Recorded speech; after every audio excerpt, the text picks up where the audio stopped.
For 30 minutes, yeah, we play the game.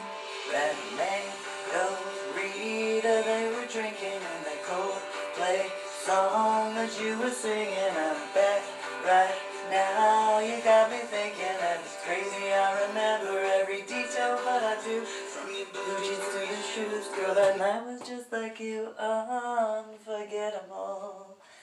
Hi. Reverend MeeLing, Reverend Susan MeeLing, Lady Dori, Belle, Lady MeeLing. I've been known by a few names. So I'm going to continue on and attempt to see if that actually works. In reference to Finding a Silver Lining by me, Susan MeeLing. Need to have Finding the Silver Lining to go along with the different aspects. And yes, I know I've completed some videos in reference to some of the stuff that I'm going to be going over, but I'm still going to do it because I want to make sure I'm extremely thorough. So, you know, despite certain issues when it comes to other things, still going to go through it. So, in regards to Finding a Silver Lining by me, Susan MeeLing. So,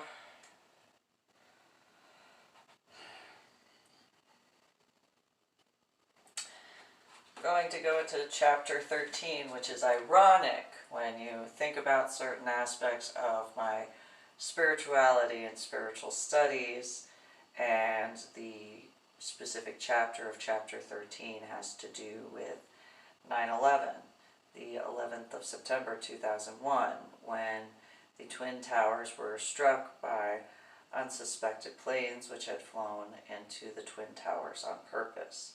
During that morning, I remember sleeping in bed with my 9-day-old infant as he was on my chest when I heard the commotion. My eyes took a moment to readjust as I awoke and saw what occurred through the news about the developments, and had been proverbially in certain regards to looking at the television screen. Then the Pentagon was hit. I had known a few soldiers who had been transferred from Medical Hold Unit to the Pentagon. After the Pentagon, that had hit, later had been in regards to my biological mother contacting me about her panicking, and she wanted me to go and get a bunch of emergency stuff, and then listed several individuals that she knew were in the area and wanted to know if I had remembered. While she did tell me that the aspects of the Tri-County area of Marlboro, Manalapan, and Freehold Townships had the largest amount of commuters to the World Trade Center, I had also remembered the events as far as the 93 attacks, part of why I had fought so hard to join. And in a lot of ways, I felt really bad because I couldn't remember people. And so the way I looked at it at that time, after having spoken with who I spoke with,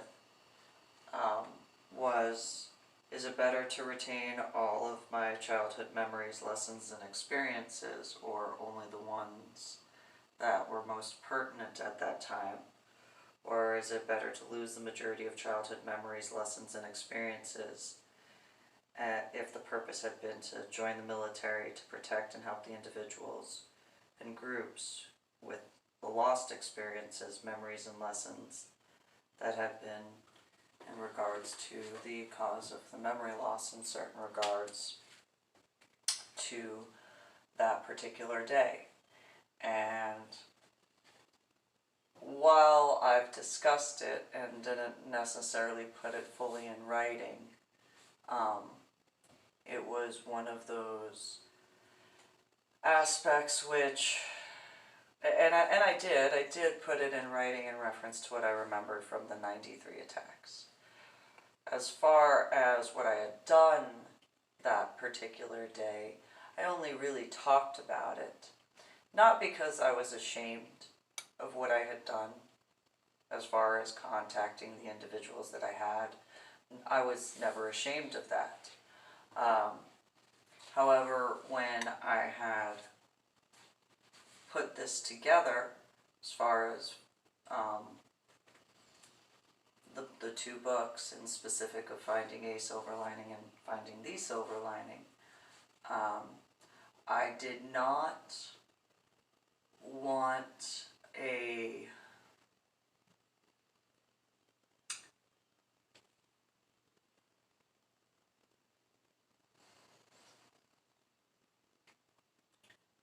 overt freak out because of a lot of things that were going on. And so I know that there are guys who understand very much so and comprehend certain aspects in that regard. And so where I discussed it with civilians that I knew-ish in regards to partially explaining, and not that I didn't put it in writing in certain regards, because I did, I put it online in certain places, I did, and I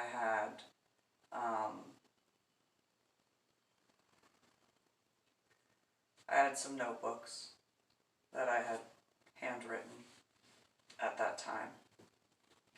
I had handwritten at that time during 9/11, from 2000 to, well, even now, I had handwritten journals. And so the aspects of what I had done during that time frame, I had my handwritten journals of what I had done. And I don't know where they are. I don't deny that. However, I had written down each thing that I did each day. And I had, I think it was like a 5-subject notebook that I had. And I just, each day, I wrote down what I had done, who I had spoken with, and so, you know, it wasn't that I ever regretted what I had done and who I had spoken with. It was one of those, I need to make notes because this is important for me to remember, and irony of losing my notebook. Nonetheless, or multiple, don't deny that, but wrote it down. I mean, I had the tech sergeant's name that I had spoken with. I had written that down. As far as different things, the mailman from the USPS, I had his name written down because I had spoken with him multiple times before that event, as well as on that event, and after that event.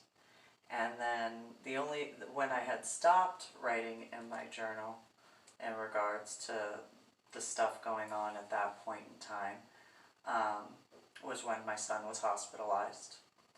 And then afterwards when I was hospitalized, because I forgot. As I do, because of that head injury on Palm Sunday in 2000. And so that actually was a problem, because my now dead ex-husband, then husband, he found my journal. And when he found out that I had spoken with people and I had written in regards to what I had discussed, just little points, you know, I made those who have ever seen, like, in regards to Congressman Kilmer and his office, how I make my little points at little triangles because of, you know, how I have to organize things, or Senator Murray, Senator Cantwell, and don't think as far as Senator Smith I might have, but I have my little points where need to make sure I do it as best as I can to keep organized. My now dead ex-husband, when he was alive, he found my notebook, and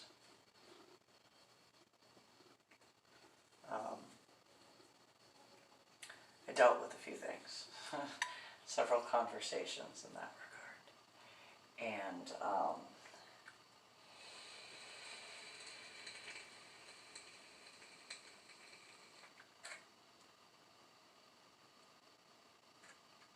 I did what I had to do to survive. And so, though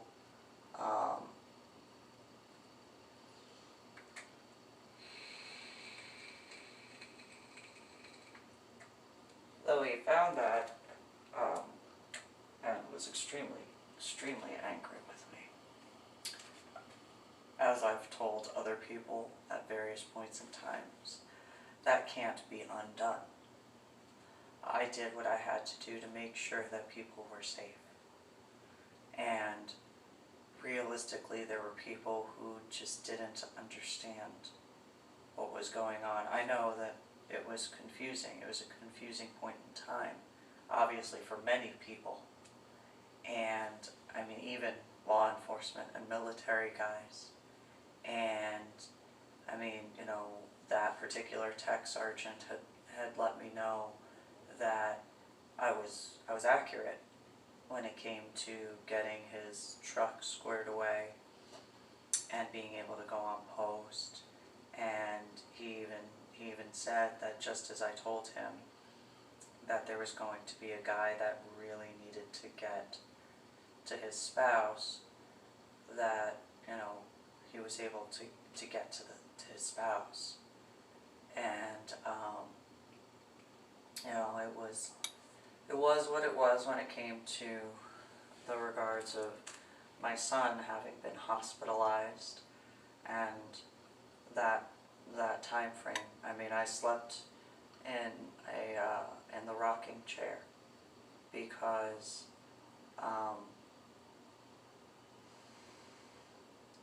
there wasn't a bed for me. And so, my son was the one who was in the hospital.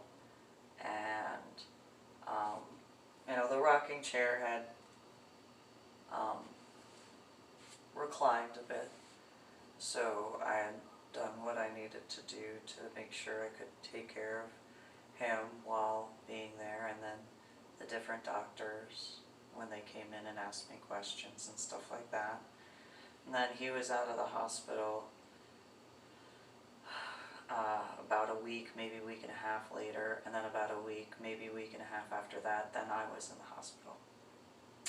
And because of how my now dead ex-husband was when he was alive, my son was in the playpen, so that way I could take care of him at the same time of being treated for the infection from when I had delivered, and but still was able to assist where I could. And I wrote that all down after I got out of the hospital. And so people didn't understand as far as I knew, as far as the ones that I knew in full at the time. But I did. I wrote that down. At that time, I wasn't nearly into the social media aspect. I was very, because of my head injury issues from Palm Sunday in 2000. It wasn't that I didn't want to learn how to do that over time, but that wasn't my concern, getting on social media. My concern at that time was obviously my son, but also making sure military guys and law enforcement guys were able to get the information they needed. And so I wrote that down by hand. I mean, by the time I had gotten back from my hospital stay, and wrote down everything that I had, I think I was already into the third subject area of that notebook. I'd ripped out the dividers because it was one of those, it was just very, it was continuous. So as I was continuing on, and so it was one of those, I had to do what I needed to in order to attempt to remember as best as I could. And for those who didn't understand at the time I knew them of how much the issues were for me as far as using technology, I didn't even remember that there was the word program that you could just type up stuff. I didn't even know that existed. I didn't remember that. So everything I did was done by hand. And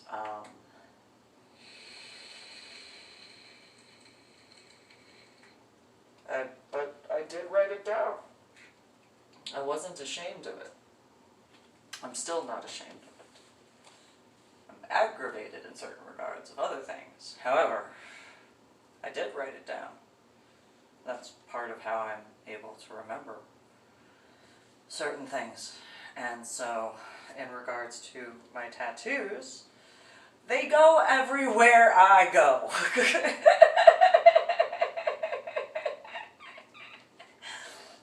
So, while I have to go like this or like this to be able to see my tattoos, if I can remember, I still have that capability. Whereas when it came to my notebooks, that was not always possible. And so, and yes, I understand that some of my tattoos, unless I'm looking in a mirror, I can't see them. However, that is what it is. So, in regards to chapter 14, leading to the first is what it's called. One summer day, after running several errands, I had a internal urge to walk and roam around the floor plan of the bookstore at the time, Borders, before Barnes and Nobles and stuff like that. Not that Barnes and Nobles wasn't around, just that was where I usually went, because they had in their cafe, they had this frozen chai tea, and I have yet to find a company since they went out of business that makes it exactly the same. And it was just so good. So good. I could drink like 5 of them and not have an issue. I mean, except for the brain freeze. That brain freezes hurt headaches badly. Very, very badly. I learned that the hard way, and because I'm me, it took multiple times for me to figure that out and mainly remember. So instead now I get a different type of chai tea. It's hot, and it doesn't matter what type of year it is.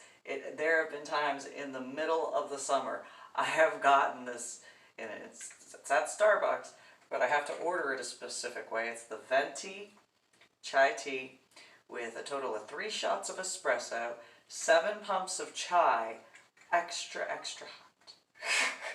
Don't care what time of year it is. Do not care. I don't care if I'm in Texas and it is 100-something degrees, I will still order that drink that exact same way. I was in Florida when, in regards to other things, ordered it that exact way. Every now and then get soy, but light water. Because, I want my coffee.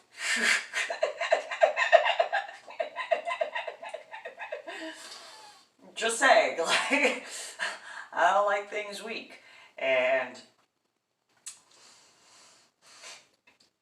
that includes my tea.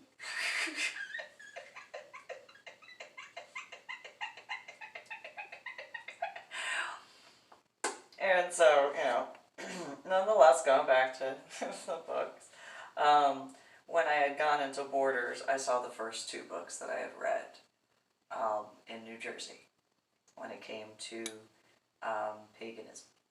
And that was D.J. Conway, her book Celtic Magic. And Ray Marbaugh, he had a couple of books. And I had adored certain aspects of the Cajun studies from Louisiana. And then Scott Cunningham was another one that, was interesting to read. I mainly liked the cover of the book. There were certain things that I had enjoyed in that regard as far as certain things that were written, but the entirety of, because I knew, and obviously he wouldn't have written the book if he, didn't know that there were multiple individuals who just didn't find the right coven at a certain point in time, or right group, or church group, or whatever. And so, pre-head injury, I knew that I was not going to be able to automatically complete rituals all the time in a group that I felt comfortable with.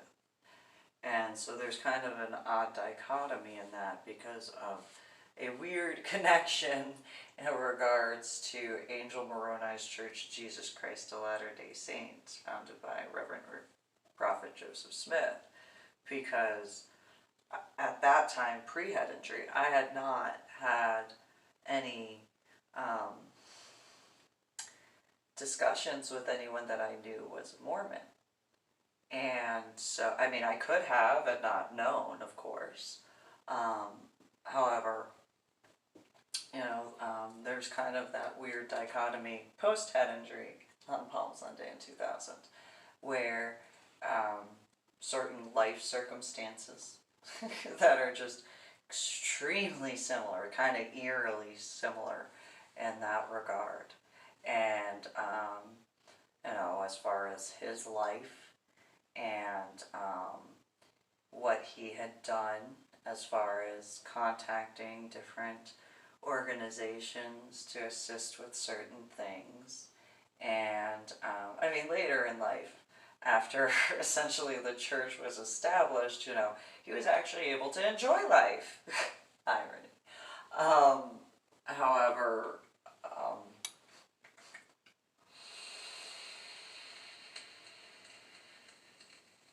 and then there's that irony in regards to the description of Angel Moroni.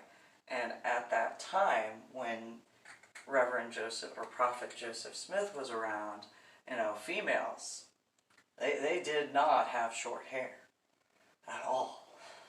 Like, if you had short hair back then as a female, it was because you were shamed. It was because you had, had it chopped off, and you had to regrow it and earn it and stuff like that. Whereas nowadays, in this era, you can have the haircut you want and stuff like that. And so it's kind of an odd dichotomy in certain regards. I had actually had a discussion with a bishop about this, and it's just kind of it's kind of an odd aspect in many ways because of not realizing and not having been exposed to that as well. So it just it's just kind of weird in that regard. And what was it?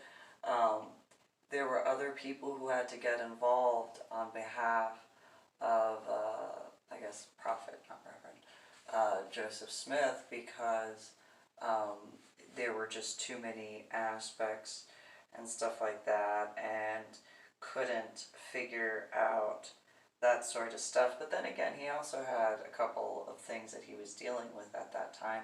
And so it was just kind of, it's kind of an interesting dichotomy in a lot of ways in that regard. And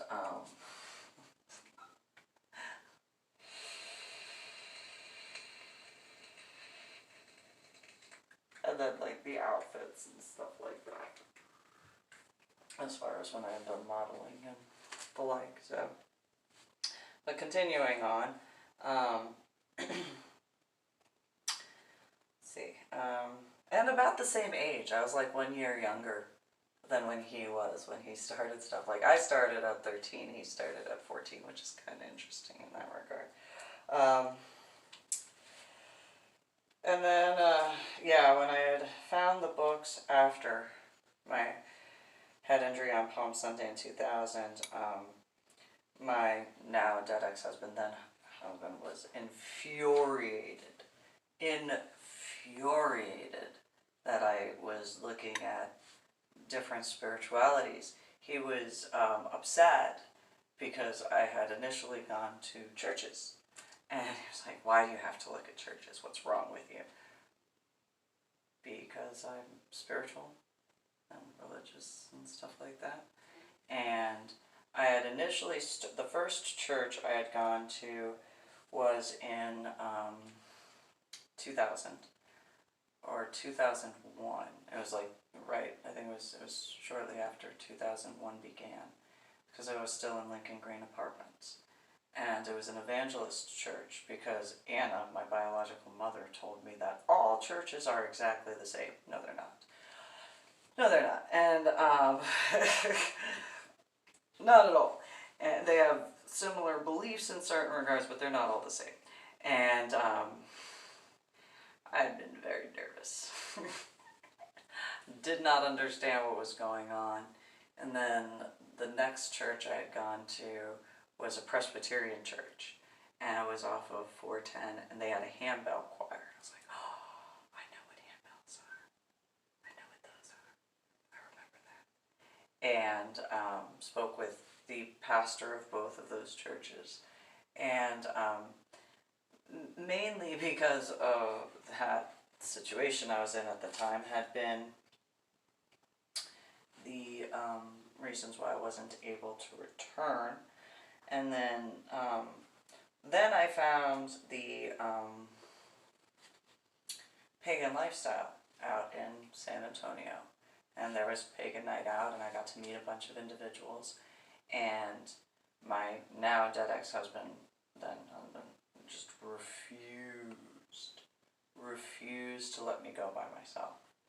And so there was a female who had paid attention to what was going on, like at that time. She had watched how Robert had been around me and saw the way he would just go and respond to certain things, and if I spoke with anybody, how angry he would get. And no matter what I tried to explain, he just didn't care. He just was infuriated no matter what. And so there was a female there when my now dead ex-husband, then husband, he went to the bathroom. He's like, I'm going to go to the bathroom. Okay, fine, thank you. I can actually get some time to like have fun and you not annoy me or be there. Fantastic. I obviously did not say that. Obviously. And there was, I had already met Joe Rose, my Reiki teacher, and he was a pastor previously, but he also had been in the Army. And we talked a bunch, and I got to speak with a bunch of the people at Pagan Night Out at Candlelight Coffee House at that time is where it was. And this female, she had asked me a few questions, and one of the things that she had already been told about my head injury on Palm Sunday in 2000. And she had asked, did the head injury happen before or after meeting my now dead ex-husband? And when she was told, I told her, I said, no, I met him afterwards, like not very long after being in medical hold.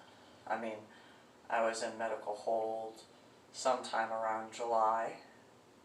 And then I met, him in August. And then, like, it just kind of snowballed from there.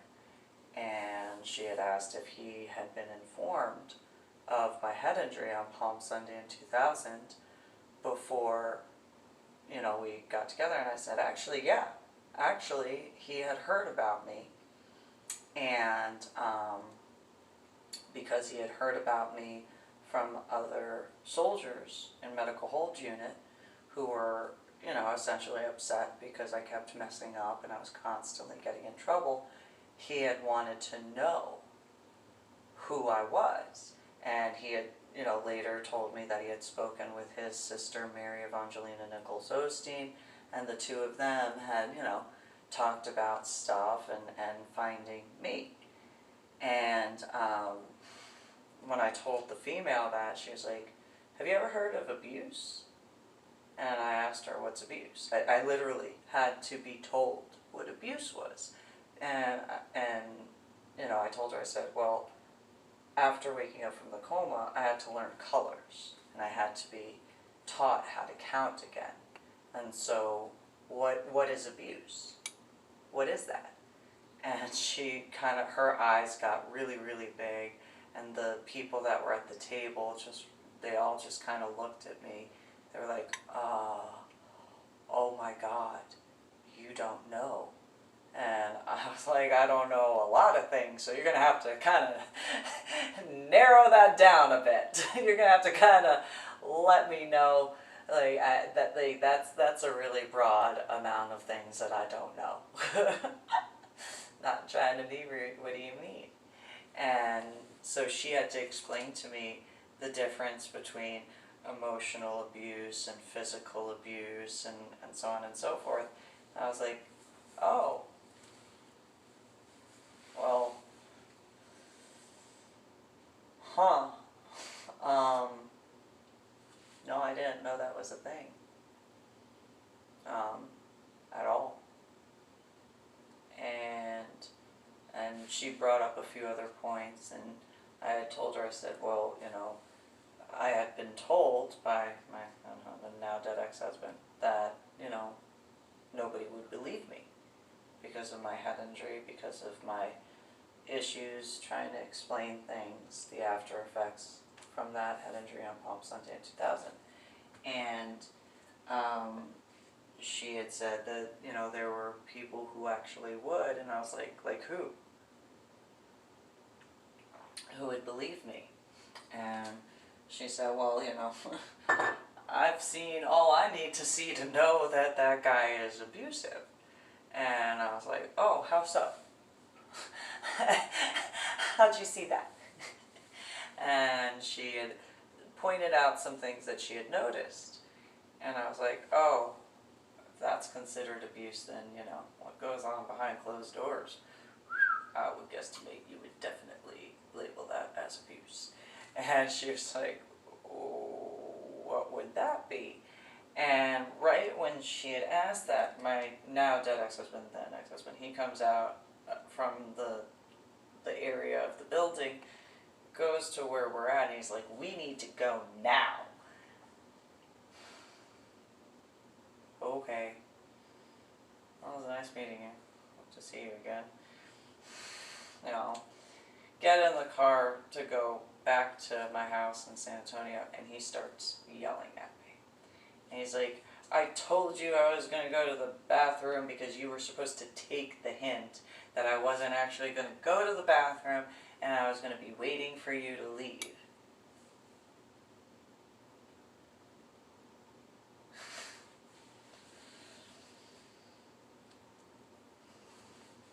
Okay.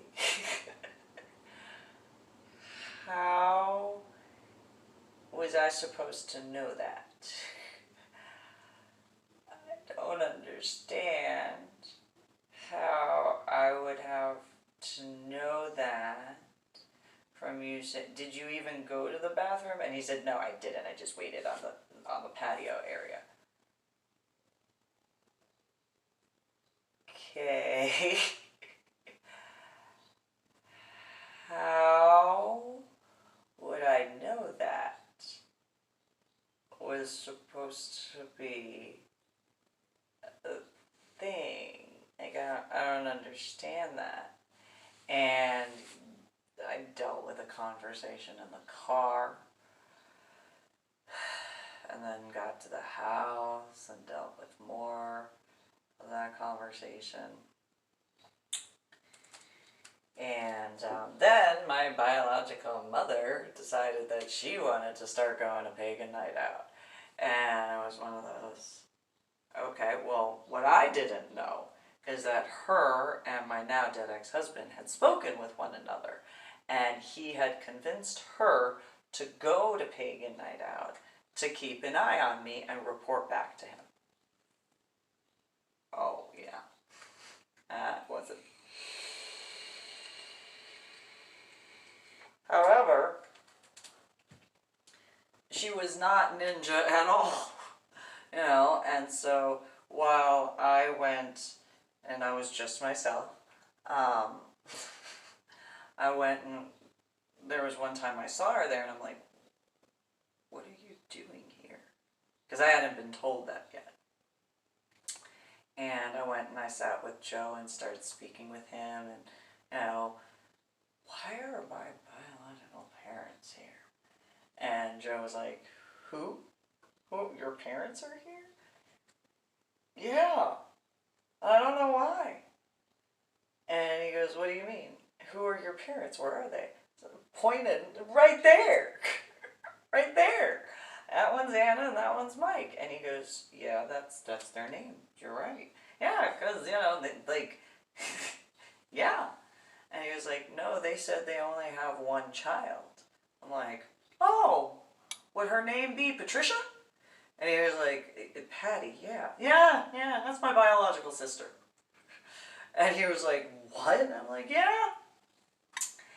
You remember how, like, at Crystal Mountain, I told you a few things about my biological family? He was like, yeah. I go, you literally just got to see it and you didn't even know it, but now you know. And he was just, oh my God, yeah.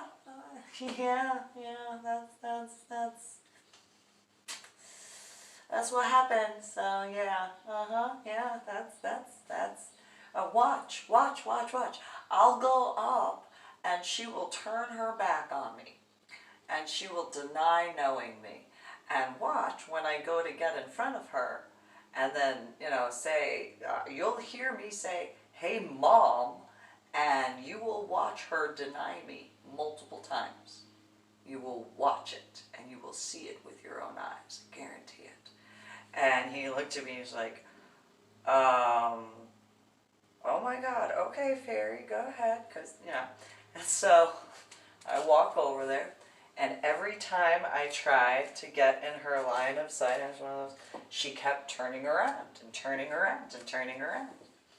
And so then I went around the table, and I went and I got right in front of her, and I go, "Hi, Mom, what are you doing here?" And Anna goes, "I don't know who you are. Who are you? Why are you speaking with me?" "Mom, don't you know who I am? Don't you remember giving birth to me? Who are you? Who do you think you are to speak with me? Hi, my name is Anna." "Mom, you want to say hello? Or is it like you told, other people that Patricia is your only daughter and you're going to keep that lie up? Did you forget you gave birth to me? I don't know who you are. You need to not speak with me anymore. Are you saying that you don't know me, Mom? Oh, here. Do you need help? Do you need help, little girl? All right. I guess I'll see you back at my house, right? What are you talking about? Whose house do you live in? My house, the one in San Antonio, the one that, your daughter, the other one that you had, Patricia. Oh, my daughter's name is Patty. That's a different name than Patricia. Really? That's what you're going to go with? That's what you're going to say? That's where you're going to go? And Mike stood next to her and goes, "Who are you?" What? Really? Really? Okay, okay. Just remember this day. Remember this moment. How you chose to deny that I am your daughter. There's going to be a moment when you are going to sorely regret that. Just remember this entirely. Remember the trees and all that stuff. Remember the little fountain right there. Am I that much of a disgrace to both of you that you cannot stand the sight of me or to even acknowledge that I am who I am? Both of them. I don't know, and they looked to the group that they were talking with. I don't know what she's talking about. She's a little weird, huh? All right. I'll back off. Don't forget this day. Don't forget. You have done this to me as many times as you have. Not only are you lying to everybody here, but apparently you're lying to others in your life, and you're going to continue lying. There's going to be a day of reckoning. And when that day of reckoning comes, I hope I get to see all of those pretty bricks in your tower that you built yourself to be so high above everybody crumble with you in it. I walked back over to where Cho was sitting, and his eyes were huge. And he goes, "Oh my God, Susan." "Yeah, what's up, Joe?" Like, oh my God. What? Okay, so, that just happened. That just occurred. Yep. Exactly how I told you it would. Remember where I sat at Crystal Mountain? Yeah. That's them saving face in public. Now you know just a teeny tiny bit of what I grew up with. And he just... Ooh, yeah, that's them being nice, by the way. That is them so sweet, so nice, sugar on top, sprinkles, all sorts of every which way. That's them being nice. Because they don't want to be embarrassed. And so, yeah.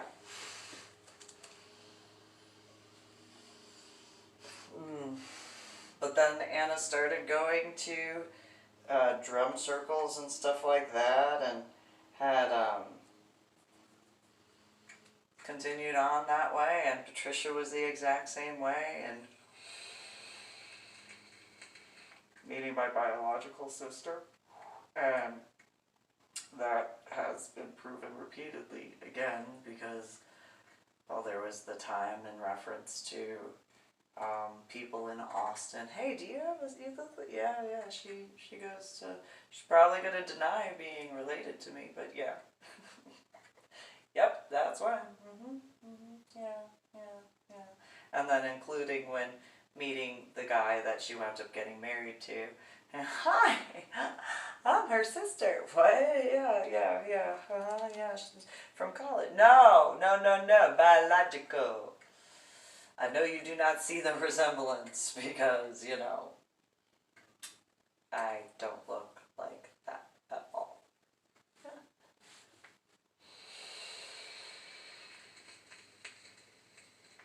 And so, yeah. Multiple times, multiple ways, where, you know, and again, as many people, nobody's biological parents are that bad. But then there's what I dealt with. So, on that note, I'll end this video and go through the links. And subscribe to my channel and share. Have a good one.